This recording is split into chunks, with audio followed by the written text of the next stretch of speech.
The Lakers came up with their second non-conference win of the season Saturday night at Lubber Stadium as they knocked off Truman State of Missouri 31-15. It was the Grimes to Green show as Isaiah and Brandon combined for 223 yards and a touchdown.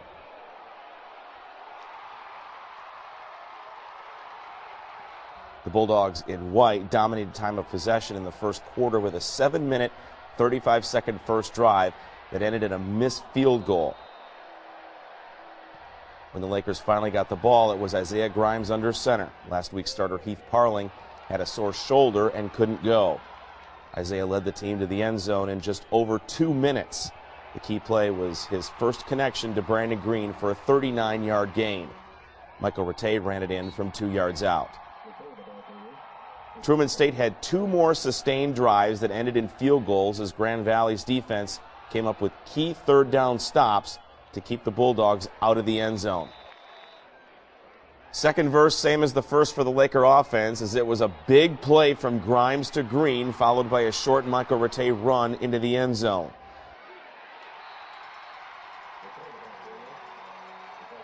The Bulldogs got their third field goal from Derek Kuhn, a 45-yarder that cut the lead to 14-9 and ended the scoring for the first half. Grand Valley got a field goal from Joel Skipper on their opening drive in the second half. The defense looked stronger on their first set of the second half as they forced a 3-and-out. Again, it was Grimes to Green with a 33-yard pass that set up their third touchdown, a 3-yard connection to a wide-open Jamie Potts. The Bulldogs stayed in the game with another sustained drive, getting into the end zone for the first time of the game with a touchdown pass to Dallas Greer. With the score 24-15, Truman State went for 2, but the pass was denied by Bobby Wunderlich. The Grimes and Green show continued. This time it was Isaiah's bomb that Brandon caught in stride and fought his way into the end zone for the first time this season. The 61-yard scoring play would put the Lakers up 31-15. A strong running attack led by a couple of big gains by Chris Robinson sewed up the game for the Lakers. After the game, Tom Cleary talked to head coach Matt Mitchell. Well, back in the 80s, Grand Valley lost twice to the school that was then known as Northeast Missouri State. They've got a new name now. They're Truman State, and a better result against this opponent, Truman State, for Matt Mitchell and Grand Valley, winning 31-15 in Game 2. After the first week, you had a few more knocks than you might have expected, but you had a lot of people come in to this game and play well, including Isaiah Grimes, who got the start for Heath Parling, who's a little bit banged up. Yeah, I thought Isaiah did a good job kind of getting dialed up. Heath suffered an injury. We didn't know his status, so Isaiah stepped in and managed things well. I'm sure there's a couple throws he wished he could have had of a back here and there, but, you know, it's the same situation we kind of had last year. Had to dial up the backup quarterback at the beginning of the year, and I thought we handled that well. Well, the big surprise tonight was the fact that you were able to get a little more vertical in the passing game, and that meant a big, big night for Brandon Green. You mentioned that he was a guy who was a little bit under the weather for the first week, came back strong, and just had a massive amount of yardage. To have a receiver with 200 yards with only really a handful of catches, really a remarkable game for him. Well, he had a great camp. You know, he stepped up his senior year. He's extremely fast. I mean, I'm one of the fastest guys on our team, and so it's good to get him behind our you know, for our offense to get him behind defenses and get him in the back end of defenses. So we needed to do that. That was a focus of our offense this week. We did not get the wideouts involved very much in our passing game last week. With the depth that we have at the running back position, we felt we needed to develop that passing attack, especially play-action passes, and I thought Brandon excelled well. So Brandon and Isaiah have a special chemistry, so I was not surprised that those guys, and they've been doing that all camp, so the fact that he stepped up and did it was good for our team moving forward. I thought the story of the first half, a pretty close game, was the ability of Grand Valley to finish. He knocked it in twice. They came close 3 times, had to settle for field goals, and that's really a big focus of the game now, that ability to get those scores when you get into the red zone, and their inability to do so cost them a real solid chance of winning the game maybe in the second half. Yeah, we say it all the time on defense. You know, our number one statistic we look at is scoring defense, and we tell our kids field goals don't get you beat. So the nature of the way we play sometimes is we're not super overly aggressive in the middle of the field, but we tend to, you know, buckle down when they get down the red zone. I thought our defense did a good job of, you know, only limit up that, and really, you know, the touchdown we get in the second half was off of a shorter field with a big kickoff return. And other than that, our defense played well. And when you look at the statistical difference between the first half and the second half, I think a large part had to do with our defense getting stops, setting up field position, getting the offense the ball back. One of the things that happened last week, you found a star performer in Jordan Kaufman, who came out of nowhere to be the GLIAC Player of the Week defensively with 11 tackles and a fumble recovery. Similar scenario for this second ball game. You had a couple of guys who had to step up because of injuries on the defensive line. Dunning came on, and then in the secondary, Delk. Talk a little bit about their contribution. Yeah, getting Isaiah back off. We knew he was going to be a good player. He just got an unfortunate accident throughout the course of camp. Wasn't available, but he practiced this week, and there's a couple things he made mistakes, but obviously a big tackle for loss and improvement there. Then Brad Horling was kind of a game-time decision. He tried to warm up, couldn't go, so we gave a redshirt freshman the nod, who deserved it.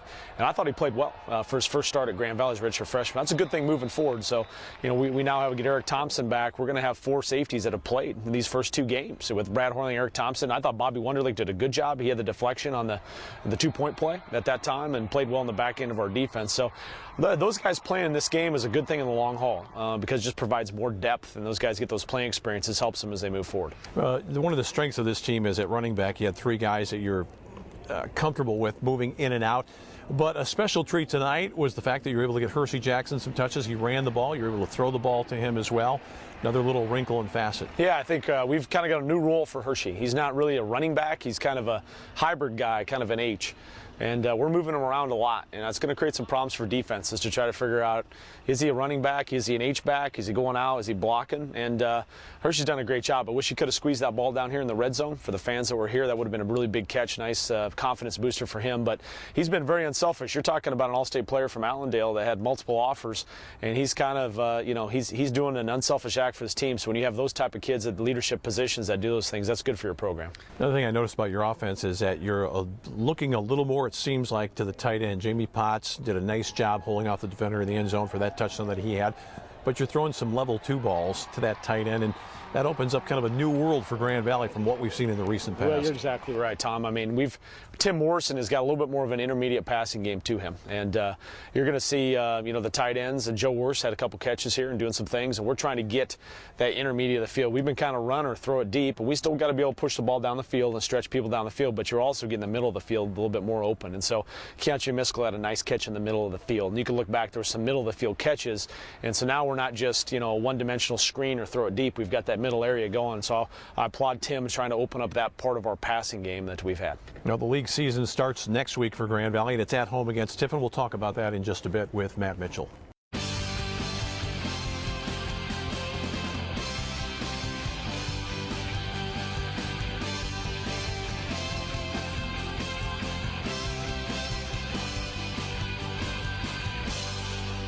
Well, as Grand Valley gets set to move into the league portion of its schedule, one thing you have to be encouraged by: 2 wins over very credible opponents, not just easy games where not much was demanded of you, and you felt like you've been in 2 real strong games, and a little cleaner action this week for you. What's up with Tiffin, a team that's had some talented, skilled players before, good quarterbacks, and somebody that has to concern you?